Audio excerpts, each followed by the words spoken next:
Sir आपने बात की नींद की गोलियों की, तो कुछ चीज़ें ऐसी हैं जो मेडिकल स्टोर्स पर लोग ज़्यादा प्रेफर करते हैं कि हम जाएं और ले लें। आपको पता है यूथ है, जेंजी है, जज्बाती है, कोई भी मसला आता है वो कहते हैं जी नींद की गोलियां खा लेते हैं। तो एज बीइंग अ फार्मासिस्ट जो भी फार्मेसी में काम कर रहा है उसकी कितनी रिस्पॉन्सिबिलिटी है कि वो एज को लाजमी देखें। हमारे मेडिकल स्टोर्स पे अक्सर आपने देखे कि प्रोटेक्शंस भी सेल हो रही होती हैं और इसके अलावा नींद की गोलियाँ सेल हो रही होती हैं।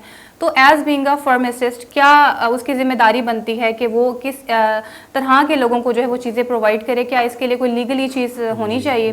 क्योंकि पता है माशरे में बहरार अभी इस तरह से फैल रही है, लोग खुदकुशी की तरफ जाते हैं, माशरे में बुराई पैदा हो रही है। इसमें भी एक मेरे ख्याल से कि फार्मेसी से जो रिलेटेड बंदा है उसका बहुत बड़ा हाथ होता है। तो इसके बारे में आप क्या कहना चाहेंगे? जी, इसके बारे में मैं ये कहना चाहूँगा, मैंने आज जैसे आपसे पहले डिस्कस किया, इसमें एक क्रिटिकल पॉइंट यही है कि एक प्रिस्क्रिप्शन का होना मस्ट है। कोई भी अगर आपने नारकोटिक मेडिसिन लेनी है ना, मेडिकल स्टोर पर तो वैसे भी इनकी अवेलेबिलिटी नहीं होती, और फार्मेसीज पर अगर अवेलेबिलिटी है तो उसके लिए प्रिस्क्रिप्शन मस्ट है। प्रिस्क्रिप्शन के बगैर हमें भी अलाउ नहीं है, इसके ऊपर स्ट्रिक्ट एक्शंस हैं। हम अगर एक मेडिसिन, एक टेबलेट भी अगर देते हैं ना प्रिस्क्रिप्शन के बगैर, तो हमारे इवन के लाइसेंस कैंसलेशन तक बात चली जाती है। ये इतनी स्ट्रिक्टनेस है। तो अब कोई भी अगर पर्सन लेने आता है मेडिसिन, अगर उसके पास प्रिस्क्रिप्शन नहीं है तो हम उसे कोई भी नींद की दवाई, कोई भी मेडिसिन नहीं देंगे। उसे हम यही कहेंगे आप जाएँ डॉक्टर से लिखवा के, sign and stamp is compulsory with current date. अगर करंट डेट है, साइन एंड स्टैम्प अगर है तो हम उसे प्रोवाइड करेंगे, क्योंकि इसका हमने रिकॉर्ड रखना होता है। हमारे पास एक रजिस्टर है, हमें इसका रिकॉर्ड रखना होता है। सर पाकिस्तान में मेडिकल स्टोर को खोलने के लिए कौन सी डिग्री और किस अहलियत की ज़रूरत होती है, और जो मेडिकल स्टोर बना रहे हैं क्या उसमें उसकी डिग्री का मौजूद होना भी ज़रूरी है? मेडिकल स्टोर खोलने के लिए आपके पास आपका जो है वो क्वालिफाइड पर्सन, जिसमें 2 इयर्स फार्मेसी टेक्नीशियन की एक डिग्री है, वो होना बहुत ज़रूरी है। उसके बाद आपको मेडिकल स्टोर का जो है वो एक लाइसेंस इशू, मेडिकल स्टोर के एक डिग्री मिल जाती है।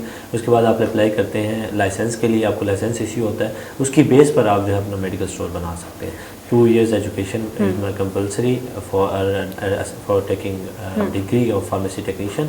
फार्मेसी टेक्नीशियन की जब डिग्री आपके पास आ जाएगी, लाइसेंस आपको मिल जाएगा, उसकी बिहाफ पे आप जो है वो फार्मेसी मेडिकल स्टोर के लिए अप्लाई करेंगे, उसका फिर लाइसेंस इशू होगा तब आप रन कर सकते हैं। सर मेडिकल स्टोर में जो हेल्पर्स रखे हुए होते हैं, एक होता है कि आपके फादर जो थे वो फार्मेसी से रिलेटेड थे, तो आपका बेटा भी उस चीज़ में आ गया।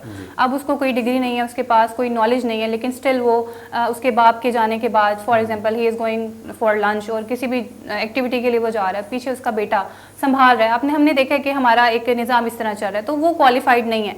तो क्या ये भी एक गैर कानूनी चीज़ है कि एक ऐसा बंदा जिसको नहीं पता, उसके पास डिग्री नहीं है, तो वो भी जो है वो मेडिसिन जो है वो लोगों को दे रहे हैं? जी बिल्कुल, उस पर भी स्ट्रिक्टली एक्शन है। एक मेडिकल स्टोर पर भी क्वालिफाइड पर्सन का 24 आवर्स अगर वो रन है कर रहे हैं मेडिकल स्टोर, या जितने टाइम ड्यूरेशन के लिए भी रन कर रहे हैं मेडिकल स्टोर पर, उनका होना बहुत ज़रूरी है। तो अगर इस तरह का कोई भी पेशेंट जाते हैं तो उनसे मेडिसिन लेने, तो अगर वो थोड़ी देर के लिए बैठे भी हैं तो उनका अपने क्वालिफाइड पर्सन से कंटेक्ट होना बहुत ज़रूरी है। कोई भी अगर मेडिसिन वो दे रहे हैं तो उनसे जो है वो मशवरे के बगैर वो नहीं दे सकते। ठीक है।